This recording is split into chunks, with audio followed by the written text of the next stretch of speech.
Hello, my name is Olivia Leaving. I'm here today at the Retreats Group in St. David's, which is actually the smallest city in the whole of the UK.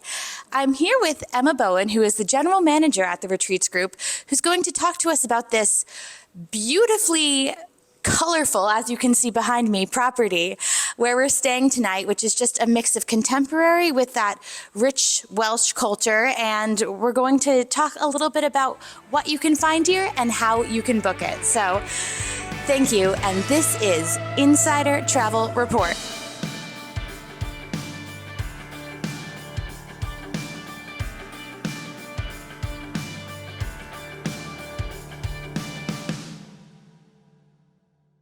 All right, Emma, thank you so much for being here today.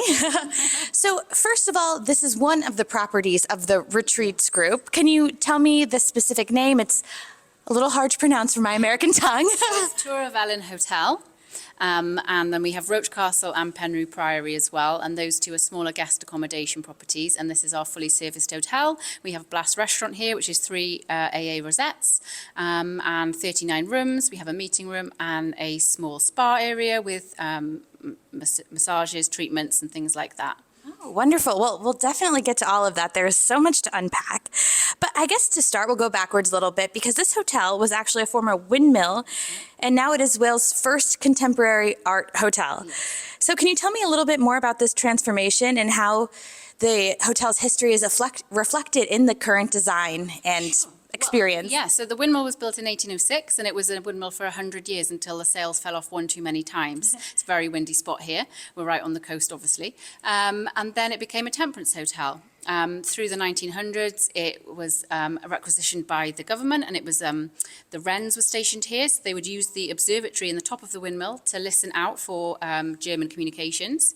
After that, it went back to a hotel, and then when we took over it, we completely renovated it. It really needed a lot of work to bring it up to standard, so we added extra rooms, which is in this section, which is a new build, and then we've also added a further 20 rooms, which was around COVID times that happened. So now we have 39 rooms. We have the windmill wing, which is the other side of this building, and that's all the old rooms. So they're all completely different shapes and sizes. You can stay in the windmill wing, windmill suite, which is 3 stories. So a bedroom, a lounge with 360-degree views of the peninsula, and then the observatory at the top. And then these rooms over this side are a little bit more contemporary. We've got all the coast-facing ones on this side, so lots of glass, lots of coastal views, right out to St. Bride's Bay. You can see all of the islands that are off the coast as well. Wow, okay, so it really does mix that old and new quite well. Yes, yeah. And there's over 100 pieces of commissioned artwork here at the hotel. It's actually 250. Oh, now 250, Yeah, wow, okay. So, yeah. So tell me a little bit, that's even more impressive. Tell me about how the art has been selected, and is there some sort of theme? So the business owner, Keith Griffiths, he's an architect, a very well-respected architect, hugely successful, and he's also an art collector. So he's from St. David's, and he came back to St. David's, and he's the one that's restored these properties. And he commissioned some artists that he liked. He liked contemporary art, urban art, and he got the artists to come and stay. There were 6 originally. They came to stay down here. He took them out into the landscape, and then they went away to their studios and they created these larger artworks based on the local area, and it's just built from there really. So we're up to about 250 now, and he's still buying art, contemporary urban artists, and just reflecting kind of the peninsula, the landscape, the colours, I love that. It really does bring some brightness to even a winter day in Wales. So tell me a little bit about the food here. I know we are about to experience it, and it really does kind of have a tribute to that traditional Welsh food. So tell me, what are your favorite dishes? Tell me a little bit about that gastronomic experience. Well, we're having lamb tonight. We often have lamb on the menu. I mean, lamb is obviously, a big feature in Wales. So a lot of the food is, it's based on seasonality, what can be found in the local area, good produce, good suppliers. We work with our local suppliers. There's some elements of foraging, so going out, getting our own kind of, wild garlic, which grows at Penry Priory, for example, or other property. And kind of it's, a contemporary British feel, really.